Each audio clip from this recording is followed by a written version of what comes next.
আসসালামু আলাইকুম। আমন্ত্রণ বাংলা ভিশন সংবাদে। আপনাদের সাথে আছি আমি ফারজানা কমি। সাবেক নৌ পরিবহন মন্ত্রী ও আওয়ামী লীগের সভাপতিমণ্ডলীর সদস্য শাহজাহান খানকে গ্রেফতার করা হয়েছে। রাতে রাজধানীর ধানমন্ডি থেকে গ্রেফতার করা হয় তাকে। মধ্যরাতে তাকে গ্রেফতার করে ঢাকা মহানগর গোয়েন্দা পুলিশ। ডিএমপির অতিরিক্ত কমিশনার রেজাউল করিম বিষয়টি গণমাধ্যমকে নিশ্চিত করেছেন। তবে তাকে কোন মামলায় গ্রেফতার করা হয়েছে সে বিষয়ে স্পষ্ট করেনি পুলিশ। আজ তাকে আদালতে হাজির করা হতে পারে। শাহজাহান খান ক্ষমতাচ্যুত আওয়ামী লীগ সরকারের 2009 থেকে 14 মেয়াদকালে নৌপরিবহন মন্ত্রণালয়ের মন্ত্রী হিসাবে দায়িত্ব পালন করেন। তিনি পরিবহন শ্রমিক আন্দোলনের একজন শীর্ষ নেতা।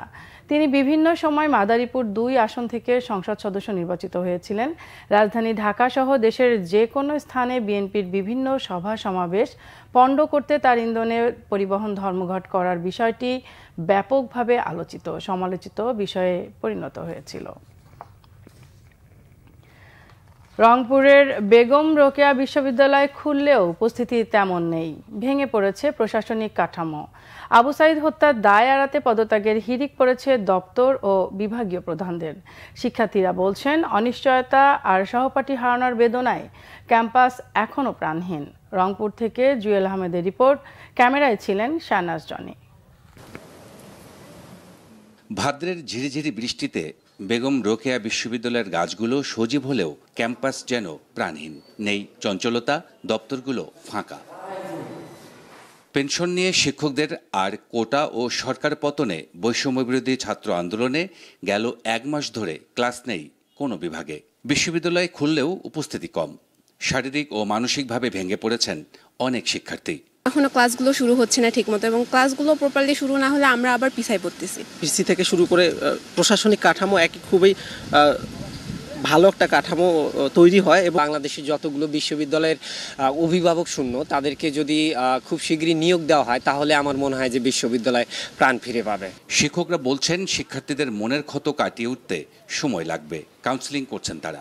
যারা রাজনৈতিক চিন্তার ঊর্ধ্বে উঠে, মত পথের ঊর্ধ্বে উঠে বিশ্ববিদ্যালয়ের সকল অংশকে সামনে নিয়ে বিশ্ববিদ্যালয়কে এগিয়ে দিতে পারবেন, এরকম উপাচার্য জরুরি ভিত্তিতে নিয়োগ দিয়ে শিক্ষার্থীদের কল্যাণ নিশ্চিতকরণটা খুব জরুরি।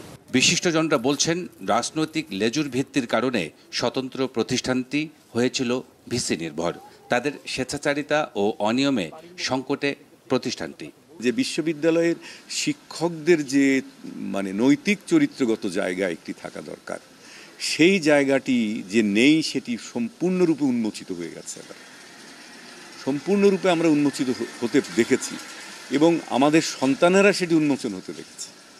সুতরাং সেই সন্তানেরা, সেই শিক্ষার্থীরা সেই বিশ্ববিদ্যালয়ের শিক্ষকদের প্রতি কতটুকু সম্মান প্রদর্শন করবে বা তাদের প্রতি কতটুকু শ্রদ্ধা ভক্তি রেখে তারা তাদের বিদ্যা অর্জনের, জ্ঞান অর্জনের জায়গাটি তৈরি করতে পারবে, এ ব্যাপারে নিঃসন্দেহে আমাদের এই দেশের নাগরিক হিসেবে, এই দেশের সচেতন মানুষ হিসেবে তো অবশ্যই আমাদের একটি প্রশ্ন উত্থাপন আমরা করতেই পারি সেই জায়গায়।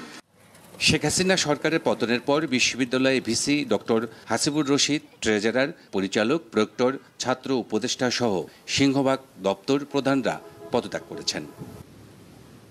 জুয়েল আহমেদ, বাংলা ভিশন, রংপুর। রাষ্ট্র পুনর্গঠনের রোডম্যাপ দ্রুত ঘোষণা ও গণভবনকে জুলাই স্মৃতি জাদুঘর করা সহ 5 দফা দাবি জানিয়েছে বৈষম্য বিরোধী ছাত্র আন্দোলন। শহীদি মার্চ কর্মসূচি শেষে রাতে এ দাবি জানানো সমন্বয়ক আবু বকর মজুমদার। বিকেলে রাজু ভাস্কর্যের সামনে থেকে শহীদি মার্চ রাজধানীর বিভিন্ন সড়ক ঘুরে কেন্দ্রীয় শহীদ মিনারে এসে শেষ হয়। পরে সমাবেশে সমন্বয়ক আবু বাকের মজুমদার বৈষম্য বিরোধী ছাত্র আন্দোলনের 5 দফা দাবি তুলে ধরেন। সমন্বয়ক সার্জিস আলম বলেন, ছাত্র জনতার গণ অভ্যুত্থানে যে স্বাধীনতা অর্জিত হয়েছে তা বৃথা যেতে দেয়া হবে না। তিনি আরও বলেন, কোনো চাঁদাবাজ, ক্ষমতার অপব্যবহারকারী ও সিন্ডিকেটের জায়গা এই বাংলাদেশে হবে না।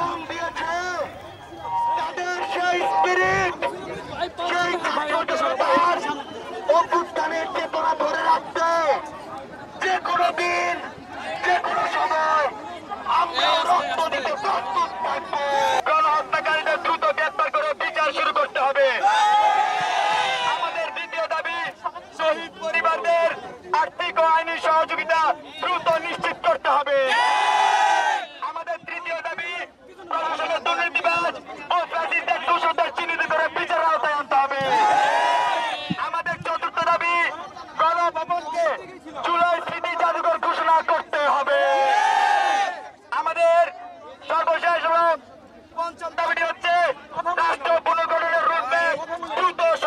বিদায় ঘোষণা করতে হবে।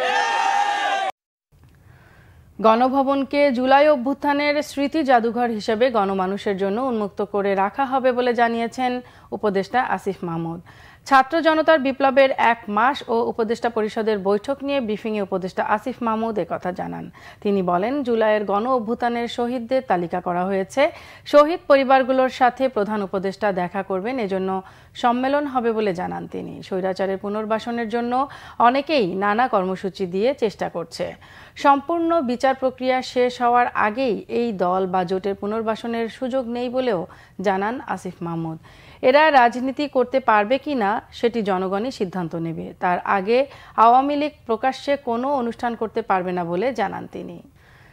শিল্পাঞ্চলে অস্থিরতা নিরসনে পুলিশ অ্যাকশনে যাবে। বিশৃঙ্খলা সৃষ্টিকারীদের গ্রেফতার করা সহ প্রয়োজনীয় ব্যবস্থা গ্রহণের নির্দেশ রয়েছে, জানিয়েছেন বিজিএমইএ সভাপতি খন্দকার রফিকুল ইসলাম।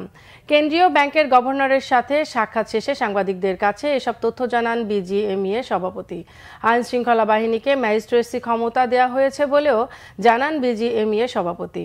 তিনি বলেন, গত কয়েকদিন শিল্পাঞ্চল এলাকায় অস্থিরতা তৈরি করে রাখা হয়েছে, কিন্তু আইন শৃঙ্খলা বাহিনী বল প্রয়োগে যায়নি। তবে এখন আর সে সুযোগ নেই। পোশাক খাতের স্বার্থে পরিবেশ শান্ত করতেই হবে। কারখানা পর্যায়ে ভীতি কমেছে জানিয়ে বিজিএমইএ সভাপতি জানান, প্রতিদিনই পরিস্থিতির উন্নতি হচ্ছে। সহকারে মোকাবেলা করার চেষ্টা করেছে, কিন্তু এখন আজকে সিদ্ধান্তে আসতে বাধ্য হয়েছে যে তাদের উপরে চার্জ যেগুলি আজকে এই গত 7 দিনও পুলিশ কিন্তু কোনো চার্জ করে নাই, কোনো টিয়ার গ্যাস মানে নাই, কিংবা কোনো অন্যান্য জল কামান কিছুই করে নাই। কিন্তু আজকে পুলিশের উপরে ক্লিয়ার ইনস্ট্রাকশন গেছে, যেহেতু বোঝানোর মাধ্যমে হচ্ছে না, অতএব আজকে চার্জ করবে পুলিশ। আজকে পুলিশকে এই অথরিটিটা দিয়ে দেওয়া হয়েছে। ভারতের প্রধানমন্ত্রী নরেন্দ্র মোদীর সাথে মার্কিন প্রেসিডেন্ট জো বাইডেনের ফোনালাপে বাংলাদেশ প্রসঙ্গে কথা হওয়ার বিষয়টি অবশেষে স্বীকার করেছে হোয়াইট হাউস। বলা হয়েছে, বাংলাদেশ নিয়ে অব্যাহত উদ্বেগে আগেই বিষয়টি স্পষ্ট করেছেন মার্কিন প্রেসিডেন্ট। হোয়াইট হাউসের নিয়মিত ব্রিফিংয়ে একথা জানান যুক্তরাষ্ট্রের জাতীয় নিরাপত্তা পরিষদের মুখপাত্র জন কিরবি। প্রেসিডেন্ট বাইডেনের সাথে ভারতের প্রধানমন্ত্রী নরেন্দ্র মোদীর ফোনালাপে বাংলাদেশ নিয়ে কথা হলেও তা হোয়াইট হাউসের আনুষ্ঠানিক বিবৃতিতে না থাকার জেরে এ বিষয়ে জানতে চেয়েছিলেন প্রেস ট্রাস্ট অফ ইন্ডিয়ার সাংবাদিক ললিত কেঝা। জবাবে কিরবি জানান, বাংলাদেশের মানুষের নিরাপত্তা ও গণতান্ত্রিক প্রতিষ্ঠানগুলোর ভবিষ্যৎ নিয়ে উদ্বেগ প্রকাশ করেছিলেন প্রেসিডেন্ট বাইডেন।